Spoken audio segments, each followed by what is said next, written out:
Hi friends, ಇವತ್ತು ಕನ್ನಡದಲ್ಲಿ voice over ಕೊಡು ಅಂತ ಅಂದ್ಕೊಂಡೆ. ಇವತ್ತು ನಮಗೆ ಸಿಕ್ಕಿರೋದು ಒಂದು ಮೇಟುಪಾಳ್ಯಂಗೆ ಬಾಡಿಗೆ. ಫಸ್ಟ್ ಕಂಡಿದ್ದೆ ಎಲೆಕ್ಟ್ರಿಕ್ ಬಸ್ ರಿಪೇರ್ ಆಗಿರೋದು. ಎಮಿಷನ್ ಇರಲಿಲ್ಲ, ಎಮಿಷನ್ ಮಾಡಿಕೊಂಡು ಒಳ್ಳೆ ಮಳೆ ಹುಣಸೂರಿಂದ ಆ ಕಡೆಗೆ. ಹಾಗೆ ನಾವು ರುಚಿ ಮನೆಯಲ್ಲಿ ನಾಷ್ಟ ಮಾಡಿಕೊಂಡು ಡೈರೆಕ್ಟಾಗಿ ಬಿಟ್ಟಿರೋದು ಮೇಟುಪಾಳ್ಯಂಗೆ.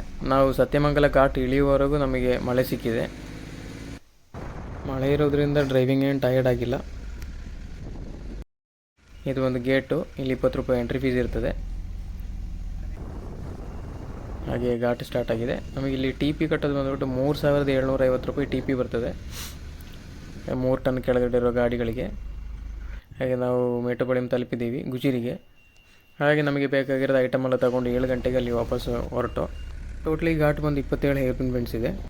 ಬರೋದಾರಿ ಇಲ್ಲೊಂದು ಕರ್ನಾಟಕ ಸಾರಿಗೆ ಬಸ್ಸು ರಿಪೇರ್ ಆಗಿ ನಿಂತಿತ್ತು. ನಾವು ಕೊಡಗು ತಲುಪುವಾಗ ಬೆಳಗಿನ ಜಾವ 2 ಗಂಟೆ. ಹಾಗೆ ಬಂದು ಸ್ಪಾಟ್ ತಲುಪೋದು. ನಾವು ವಿಂಚ್ ಮಾಸ್ಟರ್ ಸಹಾಯದಿಂದ ನಮ್ಮ ಐಟಮ್ಸ್ ಎಲ್ಲ ಕೆಳಗಡೆ ಇಳಿಸಿದ್ವಿ. Okay friends, thanks for watching.